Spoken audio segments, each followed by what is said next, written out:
Os espectadores, recomenda-se discrição. Há quase 70 anos, esses homens eram meninos recém-saídos da escola. De uma só tacada, você deixa de ser um menino e se torna um homem. Jovens demais para serem envolvidos pelo momento mais sombrio do mundo, o último ano da Segunda Guerra Mundial.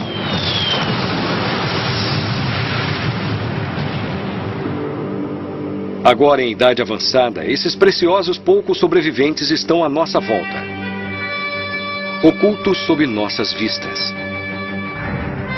Esta é a última chance de ouvir o que realmente aconteceu.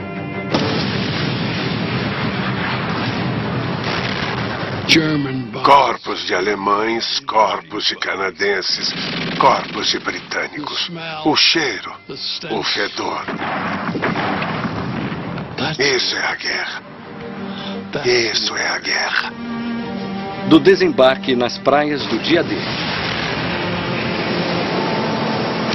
A luta na Batalha das Ardenas, no inverno congelante. E ainda o avanço pela Europa, revelando os verdadeiros horrores da Alemanha nazista. Como os seres humanos podem fazer aquilo a outros seres humanos? Como podem fazer isso? É a história deles, nas palavras deles. Não aquela escrita por generais e historiadores. Após todos esses anos, isso ainda mexe comigo. Se houver filmagens originais, veremos onde eles lutaram. Se os registros não existirem, usaremos bombas reais e armas para ilustrar o que os veteranos passaram.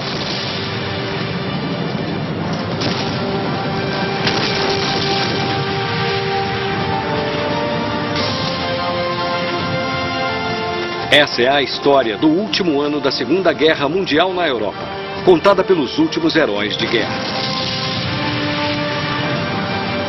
Heróis de guerra.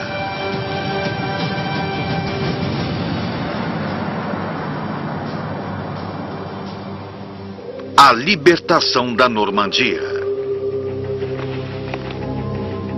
Você andava quando dava e rastejava quando não dava.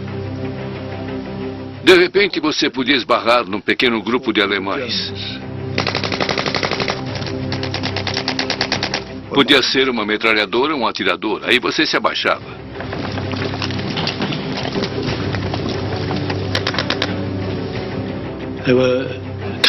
Foram tempos caóticos e agitados. Todos os nossos oficiais estavam reunidos para receber ordens. E um daqueles morteiros caiu bem no meio deles.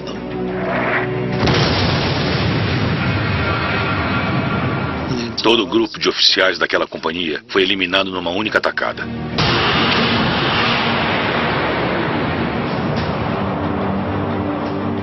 A invasão da Europa estava ganhando força à medida que as tropas e tanques espalhados pela Normandia obrigavam as linhas de frente alemãs a recuar. Até então, os aliados tinham sobrevivido às batalhas nas praias do dia D. Há duelos de tanques nas cidades francesas.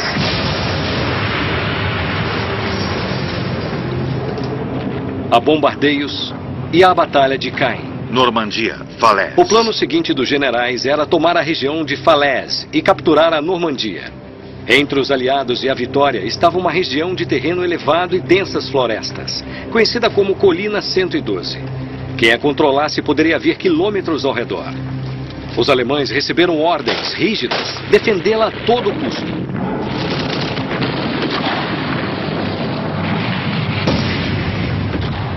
Sem esconderijo. 10 de julho de 1944.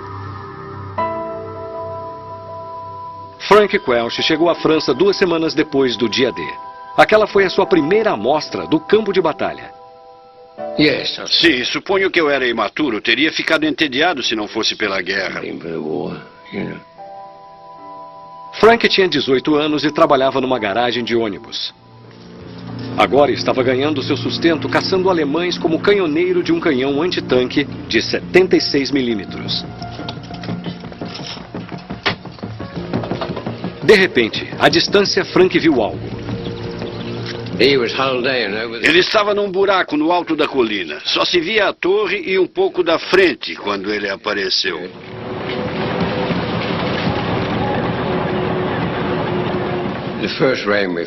O primeiro tiro que disparamos não sei onde foi parar.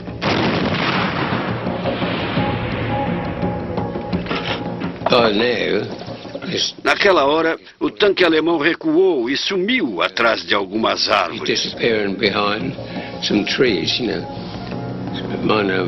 O meu número 3 atirou entre as árvores, onde ele sabia que o tanque estava. Nós vimos as nuvens de fumaça e as chamas, e o nosso comandante disse: "Você o acertou?" Eu disse: "É, eu não estava com medo nenhum."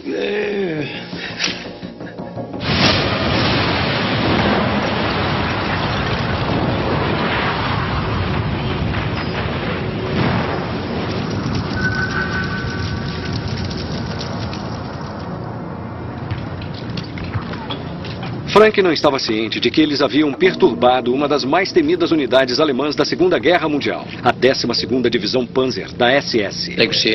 Eles podiam ver tudo o que fazíamos, mas como não podíamos vê-los, nós não ligamos. Eles estavam do outro lado da colina, e eu estava tomando o café da manhã, salsichas e sei lá.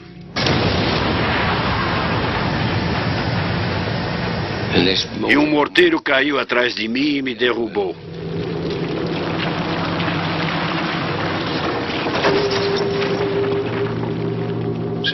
Eu comecei então imediatamente a procurar abrigo, e quando rastejei para a trincheira, essa perna foi arrastando atrás de mim.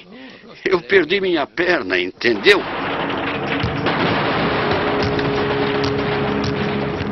Então, começou a chover.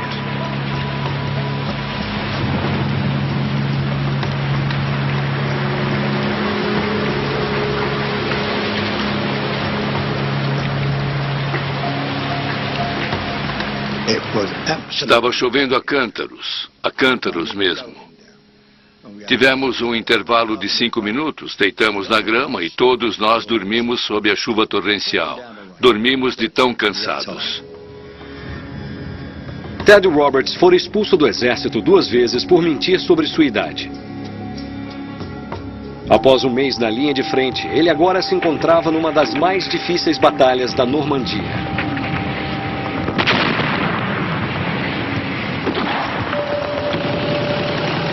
Você está no limite todo o tempo. É como eu digo, você pode ser morto a qualquer hora, a qualquer segundo. É simples assim.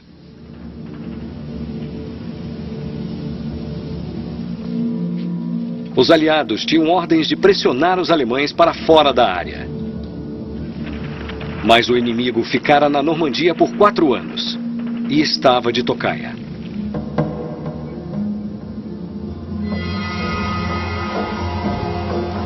Os campos estavam cheios de alemães.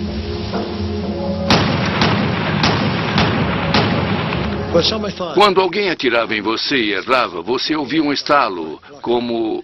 Imagine alguém pegando um chicote e estalando, desse jeito. Era isso que você ouvia. Então, quando eu estava correndo, foi isso que eu vi, 2 estalos. Eu sabia que alguém estava atirando em mim. Foi aí que eu me abaixei por um tempo e depois me levantei e corri em zigue-zague. Uma bala então me acertou no braço, me fez girar e eu caí de costas. Meu capacete foi para um lado, meu rifle foi para outro. Ela passou por aqui, mas 15 centímetros ela teria passado aqui do lado, pelo meu coração, e eu não estaria falando com você. Acho que nunca senti tanto medo e acho que nunca vou sentir. Eu não ousava mover um músculo. Se tivesse me mexido, eu estaria morto, eu seria baleado de novo. Ted fingiu estar morto, o que pareceu horas, até que soldados de passagem finalmente o encontrassem.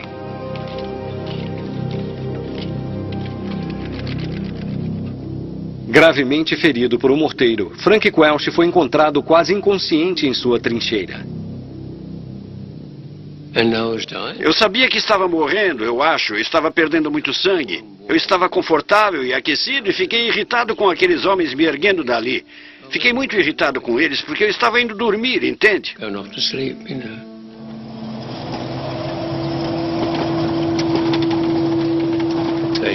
Eles nos puseram num caminhão. Alguns estavam no piso do caminhão e fui um dos que ficou em cima. Estava chovendo torrencialmente. A chuva acumulou na minha maca e a água escorreu da minha maca para o sujeito que estava embaixo. Ele me chamou de sujo e tal, porque pensou que eu estava urinando nele, como se eu o fizesse.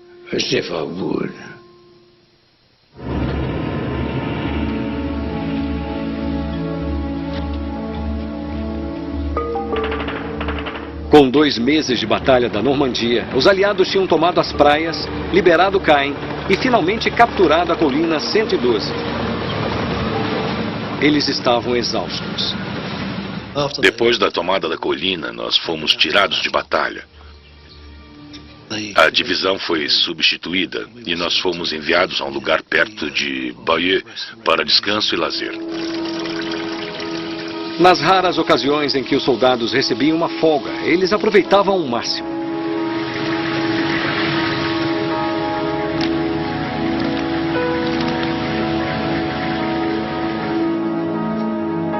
O artilheiro Bruce Melanson ainda estava no colégio quando se alistou para a guerra. Você nunca tinha muita folga. E a rara folga que você recebia era fascinante. Eu conheci uma garota, é claro, e ela também tinha um namorado que era coronel. E ele deixara um monte de uísque lá.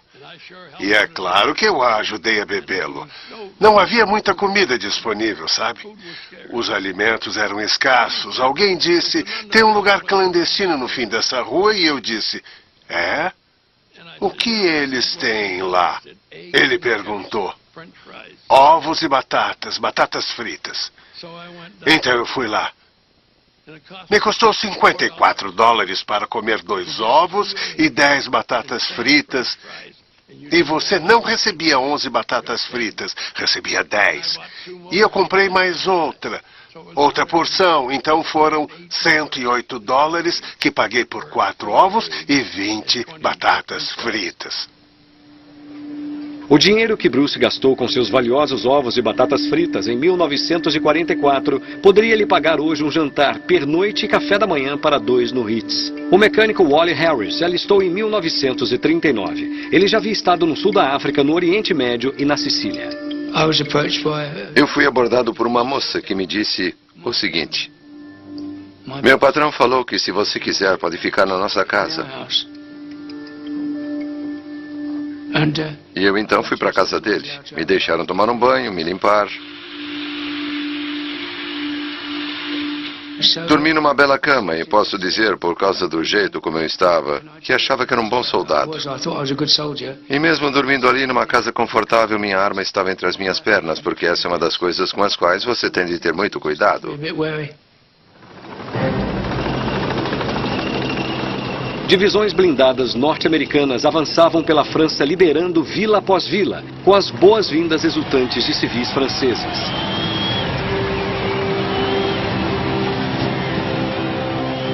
George Maguire lembra-se muito bem do alívio deles. Às vezes nós éramos os primeiros soldados aliados que eles viam. E era incrível o efeito que aquilo tinha sobre eles. Eles tinham ficado sob os alemães por 4 anos e agora pelo menos estavam livres.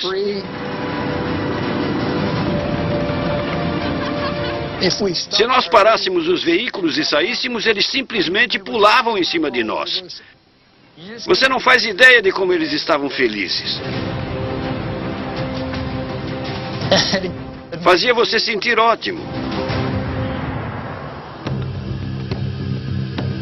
Enquanto as tropas americanas investiam contra Paris, aliados canadenses e britânicos se preparavam para libertar a Normandia e forçar o inimigo a recuar.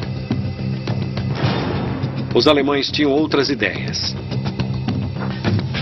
Eles lançaram um contra-ataque vários dias depois. Reforços foram enviados para tentar cercá-los no que ficou conhecido como o Bolsão de Falaise.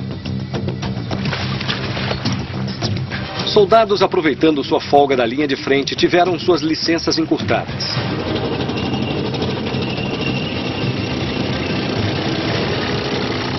Após apenas 3 dias de folga, Bill Edwards voltou às pressas para o campo de batalha. Depois do nosso suposto descanso, nós fomos levados para o bolsão de Falaise.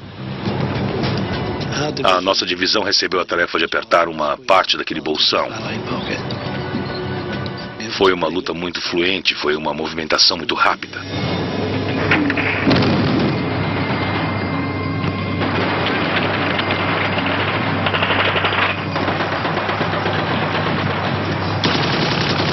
As baixas se acumularam.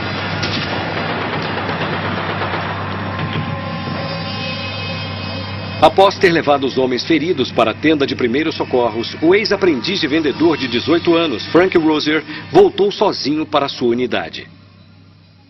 De uma cerca viva, bem próxima, saiu um jovem alemão da minha idade, 18, 19 anos. Nós parecíamos cowboys, pegamos nossas armas. Eu levava uma metralhadora Sten naquela ocasião e eu o matei.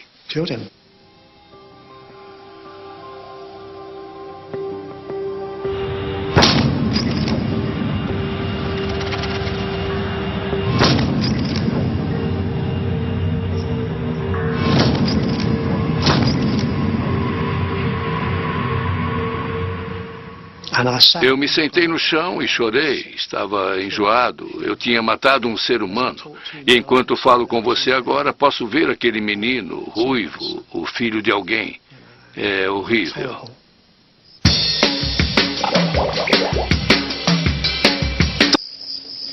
Frank já havia perdido 2 irmãos na guerra.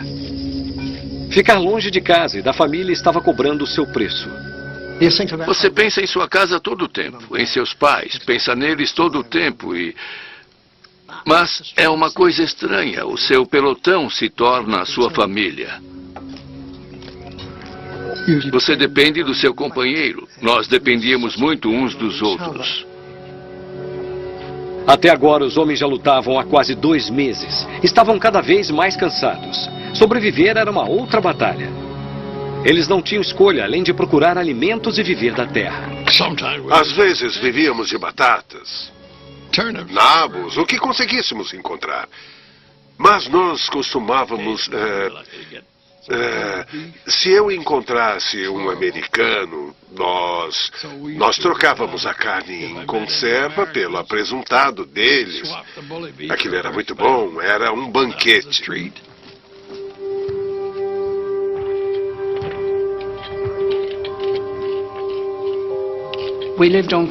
Vivíamos de ração de campanha e as rações vinham em caixas, e eles tentavam nos dar uma diferente a cada dia.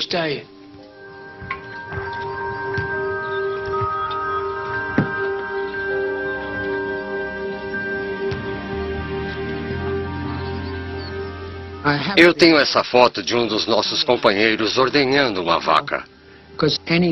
Porque qualquer um que estivesse envolvido com fazendas, antes do exército, tinha pena de uma vaca que precisava ser ordenhada e conseguia um pouco de leite fresco.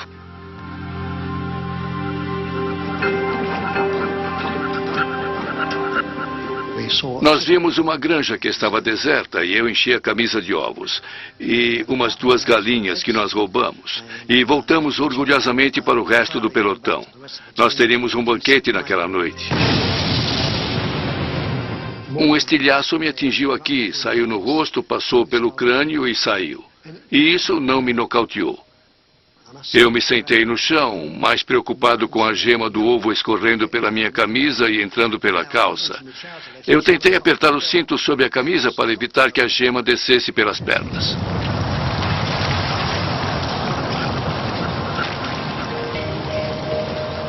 Voltei para minha unidade. Quando cheguei perto, os rapazes viram o meu rosto e vieram correndo para mim. Mas eu apaguei como uma lâmpada e fiquei inconsciente por 10 dias.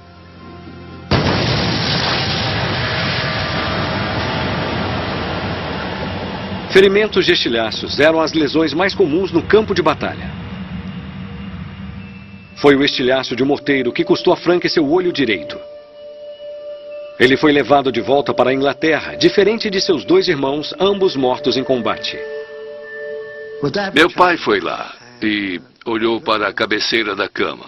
Meu pai tinha 1,90 m, era ex-marinheiro mercante e um homem bem grande. Ele parou ali com lágrimas nos olhos e chorou. Ele disse, pelo menos recebi um filho de volta.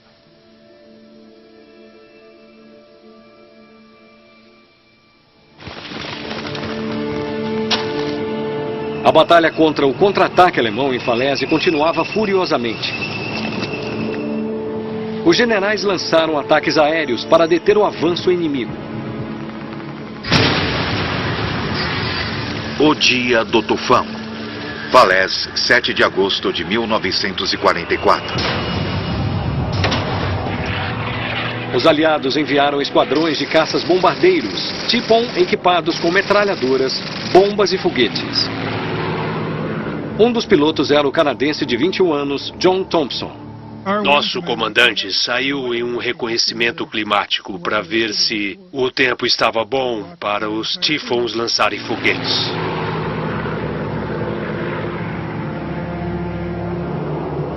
Ele voltou, pousou, praticamente parou dentro da tenda de inteligência e estava muito agitado. Ele disse, tem milhares de tanques alinhados por ali e todos os tipos de veículos blindados leves, homens, todos escondidos, seguindo a leste. E disse, vai ser um ótimo dia para nós.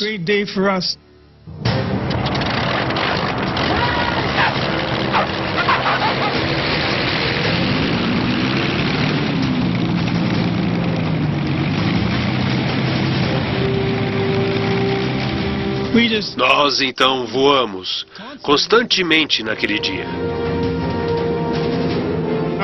Nossa missão era bombardear as posições alemãs, aliviar as coisas e aumentar um pouco as baixas deles, com sorte, e facilitar o avanço. Eles esquadrinharam as posições e nós passávamos por aquelas posições no mapa, enquanto o time de reconhecimento lançava morteiros de fumaça vermelhos neles, e era o seu alvo. Para qualquer um em terra, parecia um trem expresso chegando.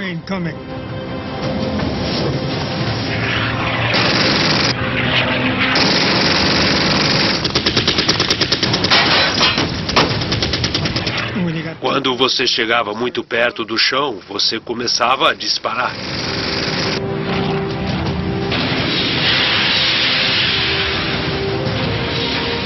Uma mina foi atingida e explodiu com o impacto.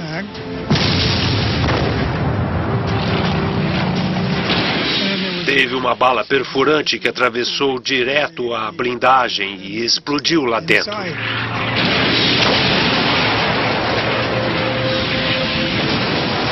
Alguns rapazes disseram que miraram na torre e eu mirei nas esteiras, mas eu disse aquilo como uma provocação. Na verdade, eu mirei no tanque.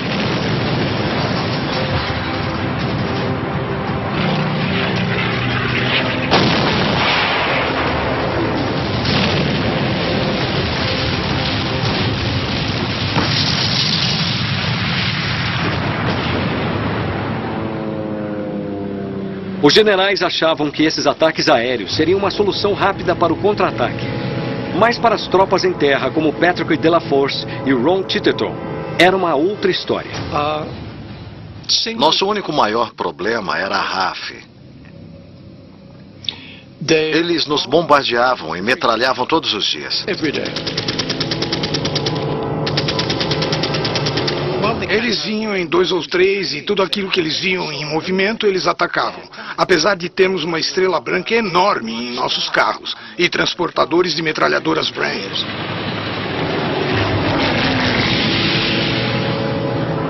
Era muito difícil dizer se um tanque era um Panzer ou um Sherman a 2.000 metros de altura. Você estava lá em cima e realmente não achava que estava atirando em pessoas ou matando as pessoas. Pelo menos nunca passou pela minha cabeça que eu estava matando alguém. A intenção era boa, mas eles eram muito descuidados.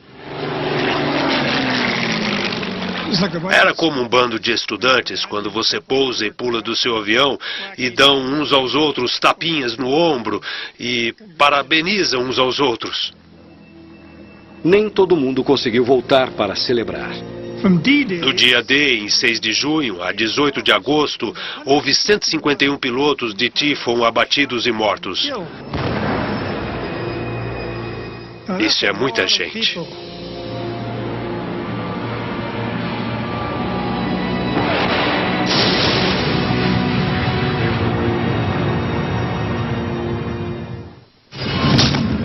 Luta de rua.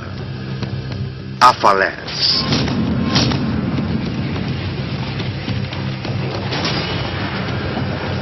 O plano dos generais de tomar a Normandia estava agora em seus estágios finais. O contra-ataque alemão fracassara. Os aliados os haviam cercado. Em seguida, os generais mandaram seus homens fecharem um bolsão de Falaise. Os soldados se viram lutando em campo aberto e tomando pequenos vilarejos. Rua a rua, casa a casa. Lutar nos escombros tornou-se um jogo de azar para as tropas. Stamatulis era um deles. Um dia a coisa foi ficando séria e eu disse, pessoal, nós vamos acertar mais cedo ou mais tarde. Vamos para aquela casa do outro lado da rua.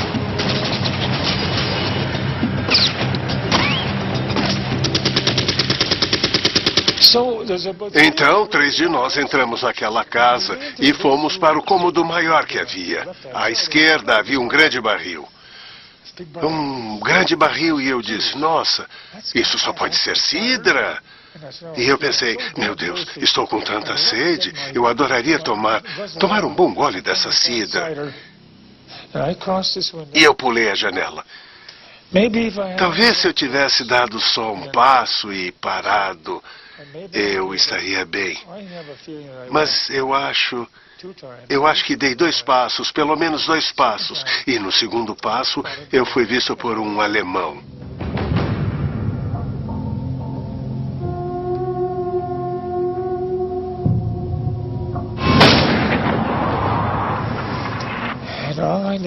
E tudo o que eu vi foi girar. Girava e eu estava caído no chão, sem qualquer sensação. Eu podia ver, eu podia falar, mas não sentia nada. Não conseguia respirar. Minha respiração parou por cerca de 30 segundos. Stan tinha sido baleado no pescoço. Eu pensei na minha mãe e disse, Deus, só de pensar em fazer isso com ela, nossa, como ela vai chorar. E eu não gostava de como ela chorava, pois chorava muito.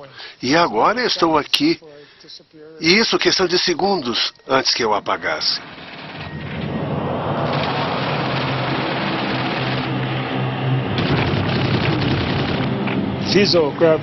Kel segurou minhas pernas, Johnny me segurou pelas axilas, mas os morteiros não paravam. E eles me soltaram. Tiveram que ficar deitados ao meu lado até o morteiro explodir em algum lugar. E eles poderem se mover novamente. Me carregavam mais 20 metros. E lá vinham os morteiros novamente. Então nós vimos um caminhão militar. E eles me levaram, me colocaram ali. E depois nós dissemos, meu Deus, que sensação de alívio.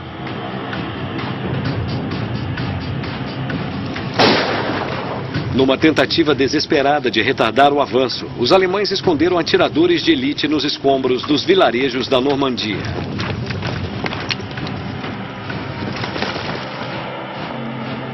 Jim Holdervale se lembra da primeira vez em que quase foi morto. Quando a bala estourou perto da minha cabeça, ela não apitou, não zumbiu, simplesmente estourou. Alguém gritou que havia um atirador na torre da igreja e Jack tirou a nossa metralhadora Bren do caminhão e, antes de tudo, colocou os óculos. Eu achei aquilo muito engraçado. Ele colocou a arma no chão, pegou o estojo dos óculos, tirou de lá, colocou no rosto e se abaixou atrás da metralhadora. Fez a mira, puxou o gatilho e não aconteceu nada. A metralhadora havia travado. Os homens de Jim decidiram então atacar o franco-atirador com uma metralhadora pesada.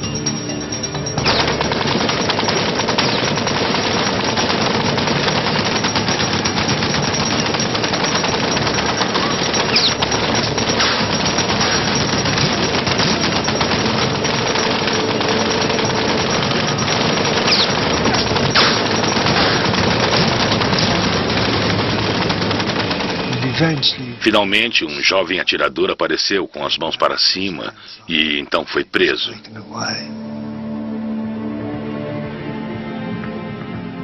Atiradores de ambos os lados faziam um jogo mortal de esconde-esconde. Sempre trabalhando em duplas, um procurava os alvos, o outro atirava. Você cobre uma área maior com os binóculos. E se ele visse alguma coisa, ele os colocava de lado, pegava o telescópio e dizia que havia visto algo e orientava meu tiro. Está vendo aquela árvore ali? Está vendo aquela pedra? Pode atirar.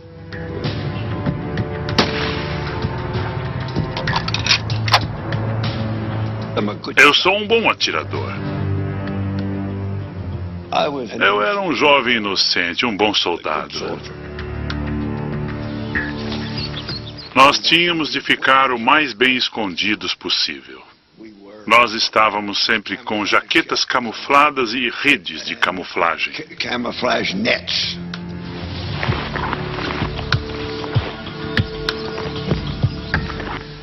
Você não atira se acha que não vai acertar. Isso apenas denunciaria a sua posição. Eles vão pegar você. Eles vão pegar você. Tem uma regulagem na lateral do rifle para mover a mira para um lado ou para outro, dependendo da força do vento e coisas assim. Tem outra que sobe a mira para compensar a trajetória. Há uma linha horizontal e um eixo subindo pela linha central com uma ponta. E você coloca a ponta no que quiser acertar.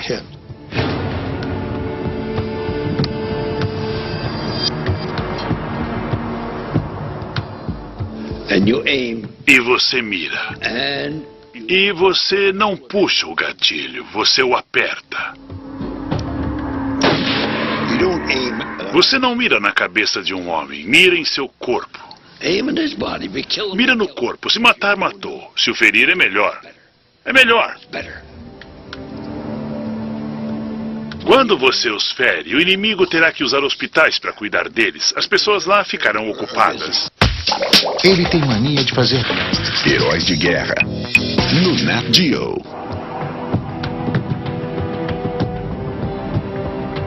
Escondidos dia após dia, noite após noite, atiradores como Jim se vêm criando um laço em comum com o inimigo. Você não sente o menor traço de animosidade. Não sente. Eles são seus irmãos. São mais do que isso, são a sua família. Eles são a sua família. Então, quando você está com um desses homens na sua mira, você cresce. É uma sensação maravilhosa. É maravilhosa. É uma coisa horrorosa de se dizer, mas é uma sensação maravilhosa.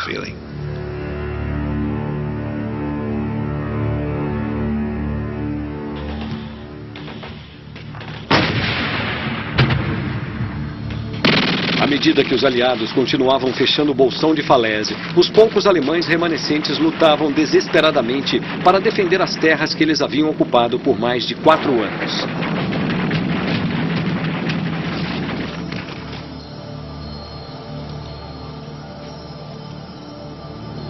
Após atacar o inimigo por toda a noite, as equipes de tanques da 22ª Guarda dos Dragões estavam descansando e reabastecendo. Ordenhar vacas naqueles verdes campos da França tornara-se uma lembrança distante para o comandante da tropa, Ian Hamilton. A aurora raiou. E quando ficou mais claro, nós vimos duas figuras se aproximando de nós com rifles. Nós os ameaçamos e eles caíram imediatamente de joelhos, ou se abaixaram, tanto faz, e atiraram em nós. Então nós disparamos uma rajada com as nossas Brownings. Então nós vimos um rifle com um capacete em cima, segurado de pé. E nós gritamos para eles se aproximarem. Venham aqui! Come see her!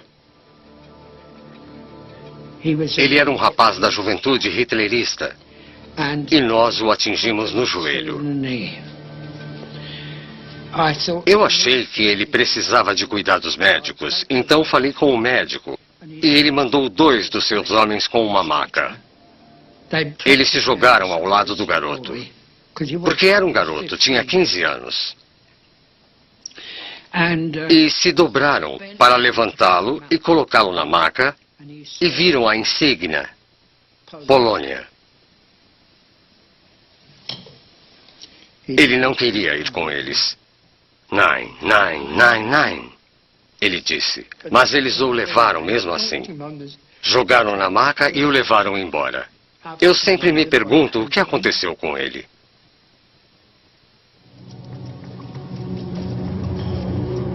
Os alemães estavam na defensiva.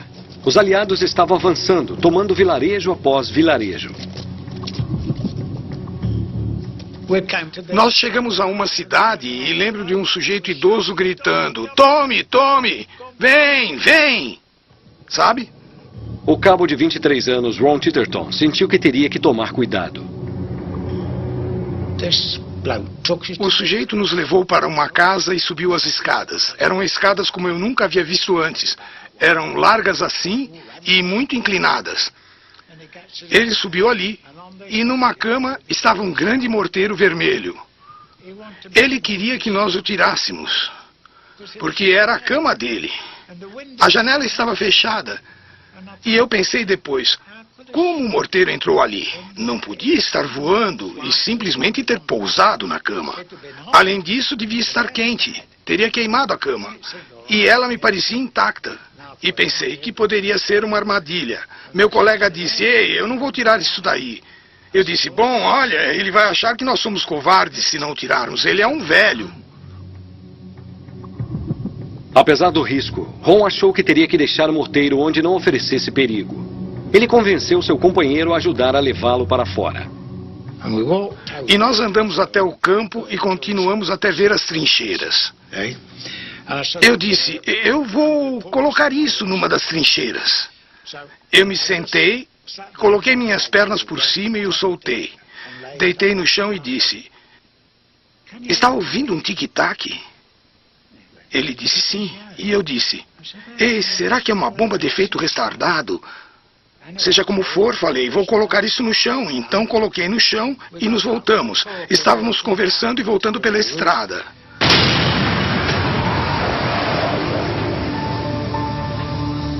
Era muito forte. A terra subiu alto assim. E eu disse: ei, nós somos sortudos, não?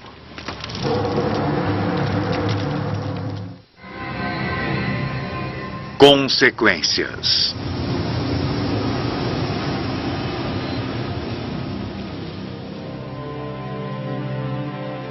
Em meados de agosto, os alemães tinham praticamente perdido a batalha na Normandia. Foi uma grande vitória para os aliados. Havia pouco para comemorar. Mais de 20.000 soldados aliados tinham sido mortos ou feridos. Mais 1/4 milhão de alemães sofreu o mesmo destino. Os corpos enchiam o campo de batalha. Eu nunca vi tamanha devastação. Nunca vi tamanha destruição.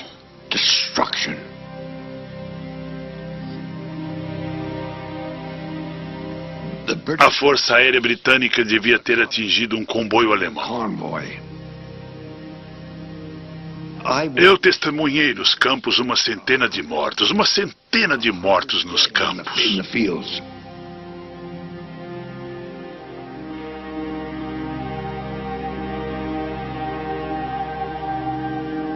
A Falaise foi um dos mais horríveis episódios de toda a guerra. Havia corpos em toda parte, nas cercas vivas, explodidos aos pedaços, cavalos, dúzias de cavalos. Era uma visão horrível.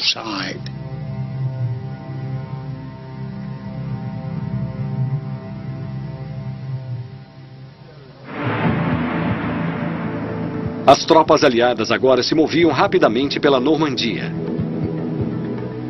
Wally Harris era um mecânico de tanques, mais acostumado a usar uma chave de fenda do que uma metralhadora. Sua unidade estava avançando quando o comboio adiante ficou sob fogo. Wally seguiu a pé para encontrar outro caminho. Passei pelo vilarejo com as costas nas paredes por causa do tiroteio intenso. E logo em seguida cruzei com um veículo militar alemão e um canhão de 88 milímetros. Obviamente me mantive fora de vista e obviamente estava morrendo de medo, pensando: o que vou fazer? Sou mecânico, não estou acostumado a fazer esse tipo de coisa. Não fui treinado para lidar com essa situação. Eu tremia de tanto medo e acho que em dado momento devo ter tomado coragem, porque fiz o caminho de volta para voltar ao meu Jeep, onde eu tinha uma metralhadora Browning calibre 30 que peguei num tanque do dia D. Armado com a metralhadora que pegara na praia, Wally e o cabo voltaram na direção dos alemães. Passamos por um ponto do qual podíamos olhar para baixo e ver os alemães. Deitamos no chão olhando para eles e começamos a atirar. Era possível ver alguns caindo. Então eles se dispersaram. Ficou silêncio por um tempo. Eu pensei: bom, vou atirar no caminhão militar que estava cheio de munição. Atirei continuamente nele.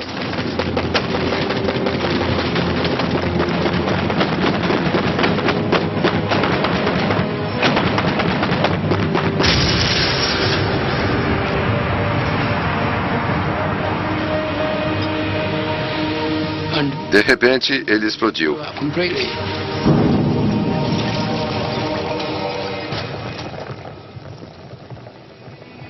Acho que os alemães já deviam estar cansados. Cruzamos com um grupo deles, apontamos nossas armas e eles levantaram as mãos. Em questão de minutos, Wally havia se tornado um dos heróis mais improváveis da Segunda Guerra Mundial. Não sou uma pessoa corajosa. Acho que algo toma conta de você e você faz coisas que, se parasse para pensar, certamente não faria. Alguma coisa toma conta de você e você faz. Mas depois, quando estávamos no vilarejo e os alemães estavam alinhados, arrasados, fiquei orgulhoso por termos feito aquilo. Foi uma sensação muito boa, muito agradável. Wally foi condecorado com a Medalha Militar de Bravura. Ele continuou para ajudar a libertar Bruxelas.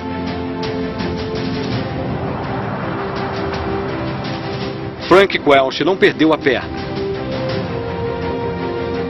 Ele se tornou motorista de ônibus, depois se alistou na RAF. 5 meses depois de ser baleado no pescoço, Stan Matullis voltou ao campo de batalha. Os aliados libertaram Paris semanas antes do programado. Por um breve momento, parecia que a guerra acabaria e as tropas estariam em casa no Natal. No capítulo seguinte, o que os aguardava seria uma difícil batalha travada pelo vital porto da Antuérpia e as terras ao redor do estuário do rio Escalda. Eles sabiam que haviam nos aprisionado naquela tigela e logo em seguida veio uma chuva de projéteis e morteiros sobre nós.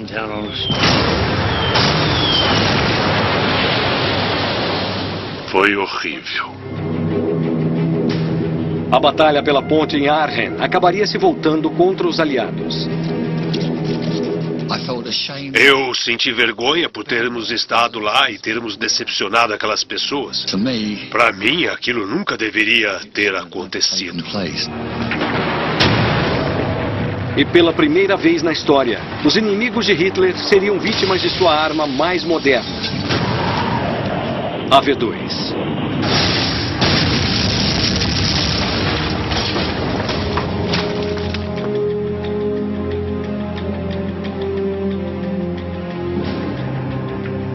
Foi como um pesadelo cinzento. Versão Marshmallow São Paulo.